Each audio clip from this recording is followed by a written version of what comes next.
Since the launch of Fortnite, we have had a huge problem with the inflation of VBucks. But this didn't happen overnight because this issue is still going on. So in this video, I will be going over where this first started, why this inflation is actually getting worse, and finally how this can be completely solved. And to truly understand where this all went wrong, we have to go back to 2017, where it all began. In Fortnite Chapter 1 Season 1, we were introduced to the item shop.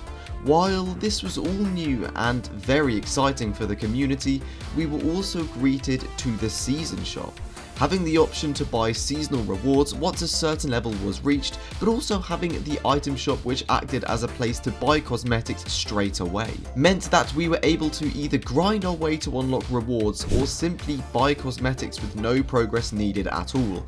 This seemed great, right? Being able to own a skin or a pickaxe gave us a feeling of freedom and prestige. We would no longer load into a game with the ordinary default skin that everybody owned. Owning any item shop cosmetic felt personal. It was an unmatched feeling in the gaming industry, and to be completely honest, cosmetics in Fortnite are by far the best. I'll get into more of that later, but what was the first problem with Fortnite Cosmetics? Well, it started with something as small as accidental purchases. Wait, what? Wait, oh my god, no! I moved my phone away from my... Oh my god! Ah! I bet 99% of you guys have accidentally bought a cosmetic or regretted buying a cosmetic. However, this might not seem like much of a problem, but this small ripple created a snowball effect, ultimately leading to chaos. VBucks is one of the most fundamental things for Fortnite for cosmetics such as skins, backblings, and so much more, and was beloved by the Fortnite community at the very start. However, as time went on, the currency led Fortnite to serious allegations with the FTC and Apple, along with millions of parents pleading Epic on how they can sort these catastrophic events from their kids, whilst the company is becoming some sort of devil in disguise persona amongst their perspectives. Hey guys, I'm Rising Effects. I want to start 2025 with a good opening, so help me get to 100k before the end of the year by hitting the subscribe button so I can make more videos like this here on the channel.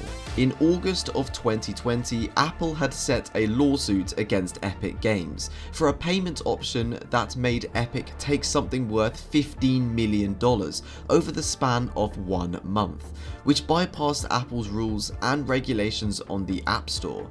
For an easier context of the situation, imagine this. You and your friend started a small business where your friend was the CEO and you had half of the money you made. But one day, he decided to give you an insanely small chunk of it. How would you feel? You would pretty much feel betrayed, not cared for, and have a sense of unfairness.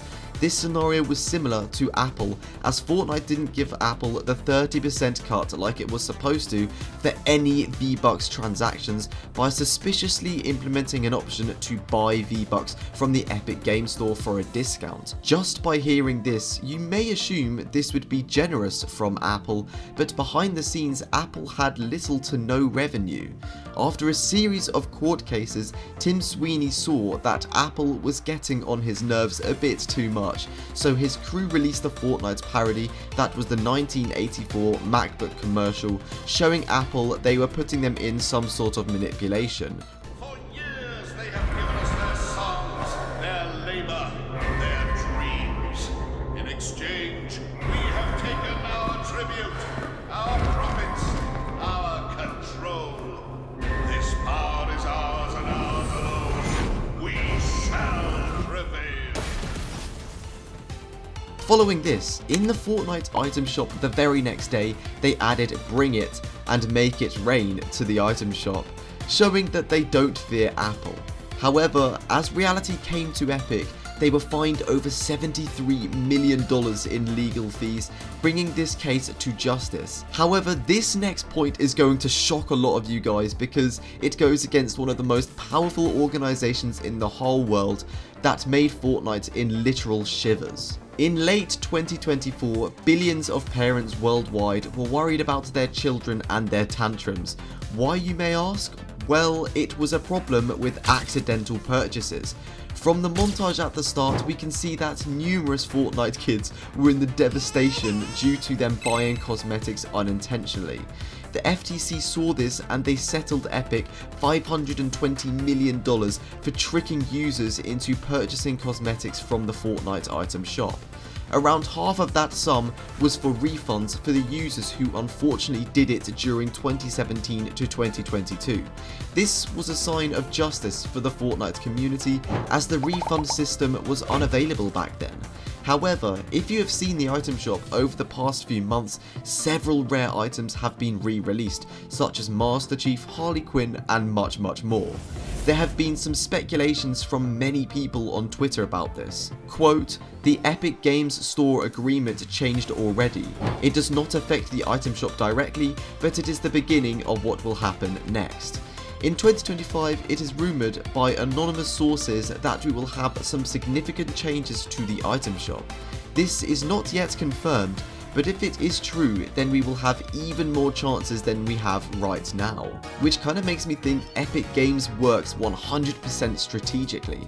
This means that if a rare item is set to return, they will bring it back on a specific day when they have everything arranged. This is the same reason you'll never see Travis Scott and Kratos return together on the same day, because it will take days or a little while to see something rare again in the item shop, and having these at the same time just won't happen. So how will Epic choose what comes next? Good question. The truth is that many times what they bring back doesn't actually make sense at all. But Epic doesn't like us to think that way, because they plan to make as much money as they possibly can, right? Making you wait every single day for the item you want to come back is another marketing trick they use. For example, if Travis Scott, Arcane, Kratos, etc. decided to come back into the item shop, you won't care about buying anything else from the item shop, you'd be focused on this. However, if they make you wait every day, at some point you'll buy something else. So they are very careful about what they bring back and when they do this. But after what's happened with the FTC and the not confirmed upcoming changes, everything is still possible. Let's not forget that Epic Games is also thinking about the OG players too, and knows that if they return some rare items, not everyone will like this. And Epic Games' goal is to bring back all the OG players in Fortnite once and for all. Of course, for some rare skins like Arcane, the other company must agree for them to return too. This just shows that even though Epic is giving refunds because of the FTC, they are still deluding their players with rare skins and long-awaited comebacks so they can try and get their money back through VBucks due to the situation with one of the biggest organizations in the entire world. But obviously, these are just my thoughts and opinions. I want to hear your thoughts on this in the comments section down below. But anyways, we have a third point to move on to, which mostly covers a lot of statistics, so this shows you exactly what Fortnite's intentions are if they give you a good deal with the item shop or not. Let's get into this. VBucks inflation. Picture this. You want to buy a new pair of kicks that were recently released. They look fresh, clean, and nice from the image Fortnite shows in the item shop. You decide to buy it, but then something happens. You realise that they are 1,000 V-Bucks, which you decide is most likely not worth it. This, along with many other extra cosmetics such as Lego sets, festival tracks, and many others, are more expensive than an entire skin, which is, in my opinion, the most important cosmetic in the game. But you may ask yourself, why do Fortnite do this? Why do these items cost a lot more than a skin? Why does Fortnite think that people will buy this? Well, it all lies in licensing.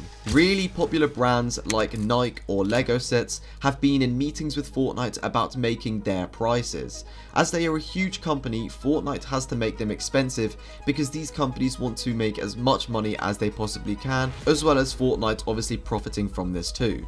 But this just shows that Epic Games is careless for their V-Bucks, as they do not think twice before agreeing with their prices. Additionally, if you played Fortnite Fortnite in Chapter 1, we had numerous amounts of skins along with back blings in one skin purchase, but nowadays we barely get anything like this. This kinda just goes to show that Fortnite is offering less amounts of items in skin packs, showing a sense of greed. If you got to this point of the video, do be sure to hit the like button and subscribe if you're new to the channel. I also have a Discord server along with all my other socials in the description too, so do be sure to check them out.